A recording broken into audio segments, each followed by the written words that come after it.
Hello everybody, welcome to Crafty Soup. My name is Misty and today I have the SCT Sampler Kit unboxing and project at the end. So let's go ahead and dive into this package. Here's what the sampler kit looks like when it comes to you in the mail, and remember in the title sampler you do get a small portion and partial packs of items from several manufacturers. So the kit always comes with the card from SCT that has a theme word on it, and they provide a theme word embellishment as well. Lately we've had acrylic words, so our word for this month is fun. And on the back of this card you will get a breakdown of the manufacturers and items in this kit. Now I will take a second to organize these, so hopefully I have them all correctly divided up by their manufacturer because they are all loose in this bag. So you always get something reusable, a stamp, a stencil, some organizational products, something like that. So this month we have an Hero Arts butterfly circle stencil.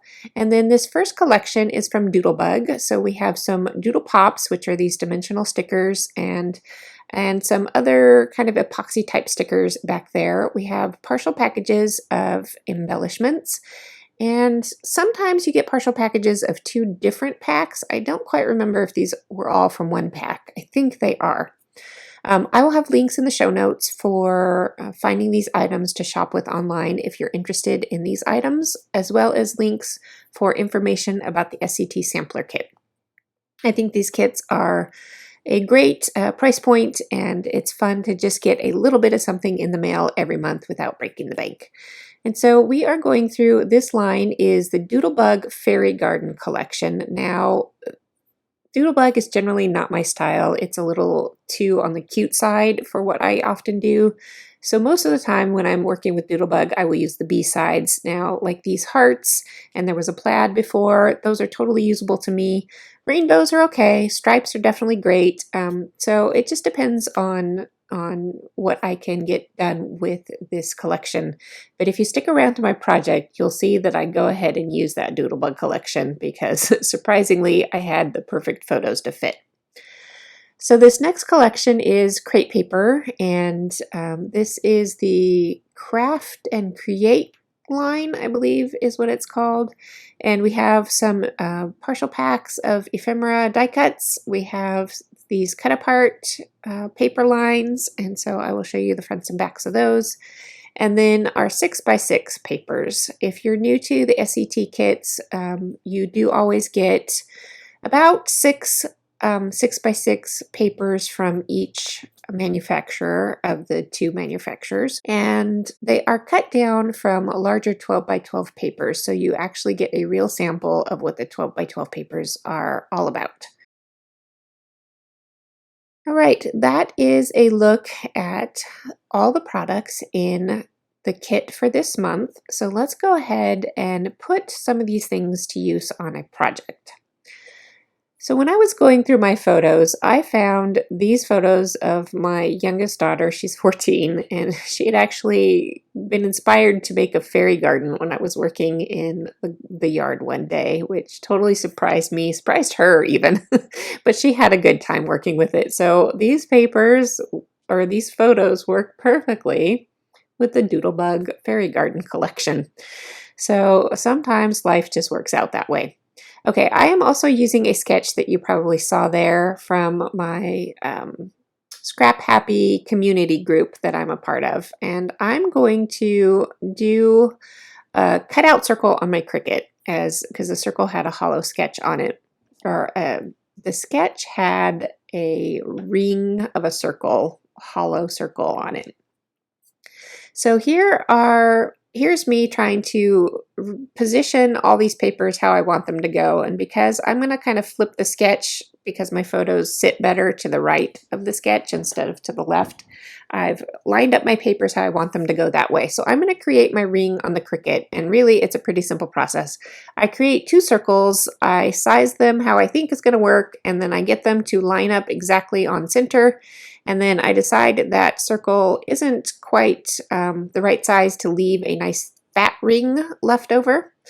So when I have those lines up, I I select them both and use the slice feature, and that cuts things apart, and then I am just left with that ring to cut out on my paper.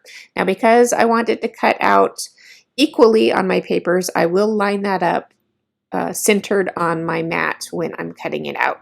And here's how it comes out of the machine.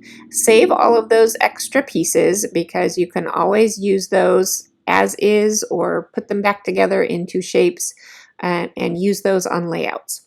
So because I used 4 separate pieces of pattern paper, my ring will be in 4 separate parts. So here I am testing out which cardstock I want to choose for the background, and I go with more of a dusty pink color because that is more my color palette, the dusty tones, and I think it'll be a little bit of a calmness to all the hugely bright pops of color in the Doodlebug collection. I'm not a huge bright person either, so getting my style in there to work with this collection is a nice way to go when something isn't quite your style. You can bring in bits and elements of what is your style to mix it up.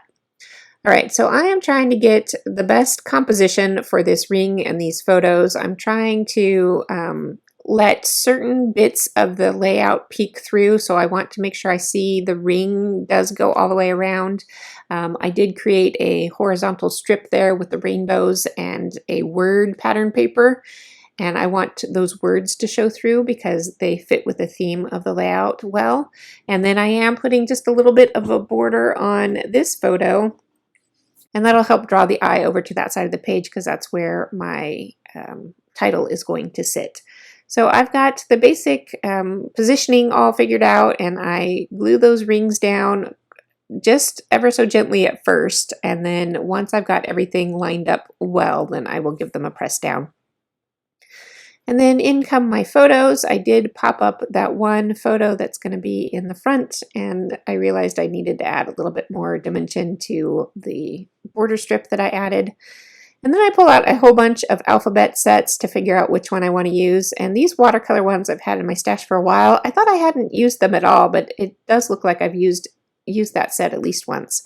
So I did pull out those letters, but they were blending in a little too much on the background. So I grabbed a more neutral piece of paper from my kit, and that's actually from the other line, so that's the Cartabella line and not the Doodlebug line, and that will work to help give my title a little bit more definition, especially since it's a multicolored title. Now, because those are stickers, I did want to de-stick them as I'm working with them and moving them around, and I do decide in the end to pop them up on foam because that one photo is up on foam.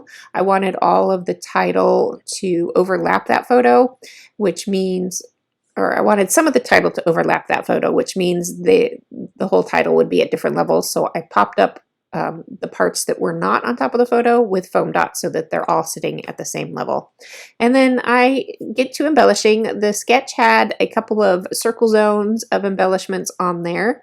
So I am going to recreate that with a circle punch and some of the sticker items and die cut items from my kit.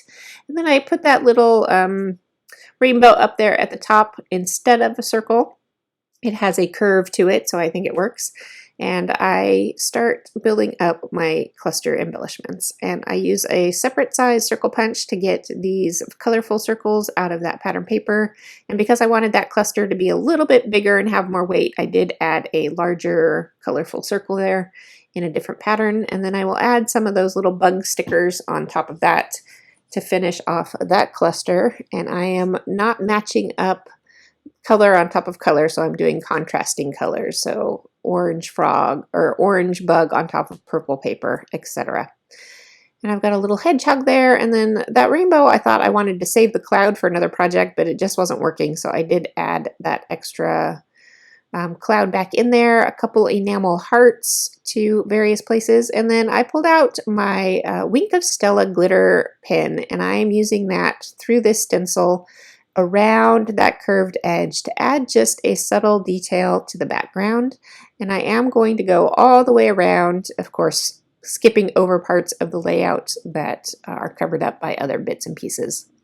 I add my journaling into that gap in the ring.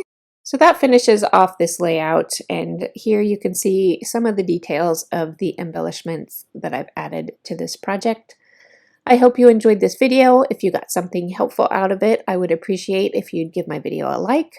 And I will be back on Friday with a free cut file, actually 2 free cut files for you. If you enjoy projects with your electronic die cut machine, do come back and check out those free cut files.